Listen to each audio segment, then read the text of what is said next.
Hello everyone, my name is Zainab and I welcome you all to today's session. और आज के session में हम बात करेंगे, are you under legal obligation to maintain your parents. Now if I may ask you, तो आप मुझे शायद से ये बताएं कि अगर मैं आपसे ये पूछूं कि भाई आपको मेंटेन करने की रिस्पॉन्सिबिलिटी, यानी कि you as a kid of your parents, आपको मेंटेन करने की रिस्पॉन्सिबिलिटी किसकी है, तो शायद से टू दिस क्वेश्चन आप मुझे आंसर दें कि आपके पेरेंट्स की रिस्पॉन्सिबिलिटी है, ऑब्वियसली राइट। आप उनके ऑफस्प्रिंग से, तो उनकी responsibility. But what if I ask you the vice versa, मैं आपसे ये पूछूं कि भाई आप मुझे ये बताएं, क्या आपकी रिस्पॉन्सिबिलिटी है as in you as a kid, do you have any responsibility, do you have any legal obligation to maintain your parents. और ऐसे ही कुछ सवाल आज हम डिस्कस करेंगे in this very small video.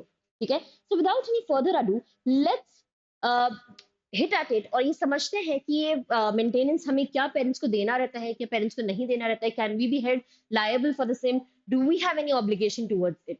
ठीक है, so there is this one specific provision which is under section 125 of CRPC wherein it mandates कि अगर कोई भी इंसान, ठीक है, उसके पास sufficient means है कि वो किसी को मेंटेनेंस दे सके, एक certain amount दे सके to live their livelihood, वो अपनी इस रिस्पॉन्सिबिलिटी से भागता है, रन अवे करता है, निग्लेक्ट करता है अपनी रिस्पॉन्सिबिलिटी से और रिफ्यूज करता है टू मेंटेन हिज फादर और मदर, जो कि अपने आप को मेंटेन नहीं कर पा रहे हैं, then that very kid does have the legal obligation to provide certain maintenance in the form of money to their parents.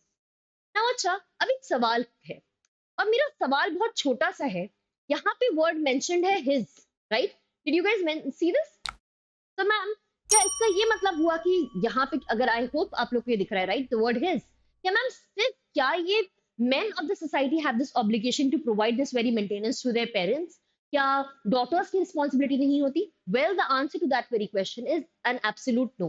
एक केस हुआ था in 1987 which was decided by the Supreme Court and the case is Vijay Manohar Arbat versus Kashirao Rajaram Sawai, जहां पे court ने ये बोला था कि ये जो word his parents, his father और मदर जो लिखा है, this is not to be taken in a most restricted sense, right.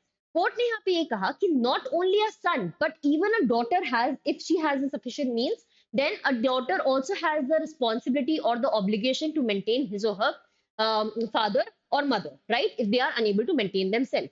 अच्छा, तो ये तो बात रही हमारे सीआरपीसी की प्रोविजन में, which is the code of criminal procedure में ये बात लिखी गई है। अच्छा, हम बात करते हैं वेरियस अदर पर्सनल लॉज, क्या उनके अंदर ऐसी कोई रिस्पॉन्सिबिलिटी या लायबिलिटी दी गई है कि नहीं दी गई है? Well, the answer to that question is yes. अगर आप हिंदू मैरिज एक्ट देखें तो वहां पे ये लिखा हुआ है, अगर आप Hindu adoption and maintenance act देखें तो वहां पे ये बात लिखा हुआ है, अगर आप स्पेशल मैरिज एक्ट देखें तो वहां पे ये बात लिखी हुई है। So that means that if I was to talk about your responsibility or your obligation, then you certainly have an obligation to maintain your parents if they are unable to maintain themselves. अच्छा, ये तो रही बहुत ही generic provision में, जहां पे मैंने आपको बताया है सेक्शन 125 के अंदर क्या होता है। Let's go to a very dedicated law कि भाई अगर for example is there any dedicated law which deals with this very thing? Let's talk about it. तो देखो, अगर मैं आपको बात बताऊं तो एक ये लॉ है which is the Maintenance of Parents and Welfare of Senior Citizens Act 2007।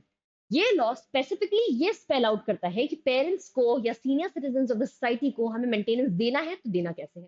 Now the first obvious question which arises out of this very act is that कि मैम ये जो पेरेंट्स हैं, ये पेरेंट्स कौन कौन इंक्लूड करते हैं और ये सीनियर सिटीजन जो है, ये सीनियर सिटीजन कौन कौन इंक्लूड करते हैं। ठीक है, तो ऑब्वियसली योर बायोलॉजिकल पेरेंट्स, अगर मैं उनके बारे में बात करूं तो they are included within this definition. या adopted parents if there are any, तो वो इस डेफिनेशन के अंदर इंक्लूडेड है। अगर आपके कोई स्टेप पेरेंट्स है, step mother, step father, something of that sort, वो इसके अंदर इंक्लूडेड है। ठीक है, अब बात करते हैं सीनियर सिटीजन कौन हुआ। Anybody who is above the age of 60 is referred to as a senior citizen within the ambit of this very act. अच्छा, अब तो मैंने आपको सबसे पहले बता दिया कि मेंटेनेंस देना है तो किसको देना है, ये तो बात अपनी हो गई है। अब बात करते हैं who is supposed to give this very maintenance।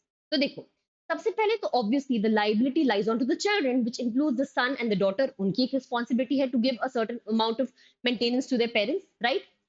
अगर मानिए कोई ऐसा इंसान है या कोई सीनियर सिटीजन है या जिनके कोई भी बच्चे नहीं है, कुछ भी नहीं है, अब वो किससे मेंटेनेंस दी? तो उनके जो लीगल एयर्स हैं, कोई सीनियर सिटीजन है, उनके कोई बच्चे नहीं है, अब वो किससे मेंटेनेंस ले? अगर they are unable to maintain themselves, तो उनके जो लीगल एयर्स हैं, जो कि उनकी प्रॉपर्टी को इनहेरिट करेंगे या उनकी प्रॉपर्टी को यूज कर रहे हैं, they have to provide this very maintenance to them, right. अच्छा, चलिए बात तो हमारी ये हो गई है कि भाई ठीक है, मेंटेनेंस देना चाहिए, but what if you as the kid or somebody else refuses, like you, like somebody as a children refuses to give this very maintenance to these very parents या senior citizens को वो maintenance नहीं दे रहे, तो अब हम क्या कर सकते हैं? वेल इन दैट केस ये जो पेरेंट्स हैं या सीनियर सिटीजन हैं ये अप्लाई कर सकते हैं टू मेंटेनेंस ट्रिब्यूनल और वो वहां से मंथली अलाउंस ले सकते हैं, ठीक है? तो यहाँ पे आपको मेंटेनेंस ट्रिब्यूनल पे अप्लाई करना है। अब हमारे यहाँ एक प्रॉब्लम हमने नोटिस की है, वो क्या है कि तारीख पे तारीख and the matter goes on for years and years and years, right? But however अगर हम देखें तो ये जो हमारे पेरेंट्स हैं या सीनियर सिटीजन हैं, ये हमारी सोसाइटी के बहुत ही फ्रेजाइल लोग हैं, इन द सेंस कि a lot of times they are suffering through so many things. Obviously वो बार बार कोर्ट में पेशी नहीं जा सकते, तो the law is designed in such a manner कि इनका redressal of dispute जो भी है वो जल्द से जल्द हो जाए। तो here the application for receiving this very monthly allowance is is to be disposed of in 90 days from the date of you filing it। मतलब जिस दिन आपने इस मैटर को फाइल किया उसके 90 डेज के अंदर अंदर ये डिसाइड हो जाएगा कि मंथली अलाउंस मिलेगा कि नहीं मिलेगा, कितना मिलेगा, किसकी obligation and all of that is also there, ठीक है? अब अच्छा बात करते हैं कि how is this amount decided, कि मैम ऐसे तो अगर हमें देना है, हमारे ऊपर ये ऑब्लिगेशन है, तो how much amount is to be given? Now see this differs from case to case, है ना? इन द सेंस सबसे पहले ये देखा जाएगा कि भाई आपकी जो बेसिक नीड्स हैं, रोटी कपड़ा मकान, है ना, सबसे पहले तो इसकी नीड्स को फुलफिल करते हैं। उसके बाद अगर जो भी सामने वाला पर्सन है जिसको ये मेंटेनेंस प्रोवाइड करनी होगी, उसकी क्या स्टैंडर्ड ऑफ लिविंग है, उसकी क्या इनकम है, कैसे नहीं है, उसके बेसिस पे ये चीज डिसाइड होगी। So now, if I was to summarize this entire thing, this entire question, are you under an obligation to provide the maintenance to your parents? The obvious answer to that very question is that yes, you are certainly under an obligation to provide a maintenance to your parents. Okay? So guys, with that, we are done for the day and I hope you all enjoyed the session. Bye-bye. Have a nice day.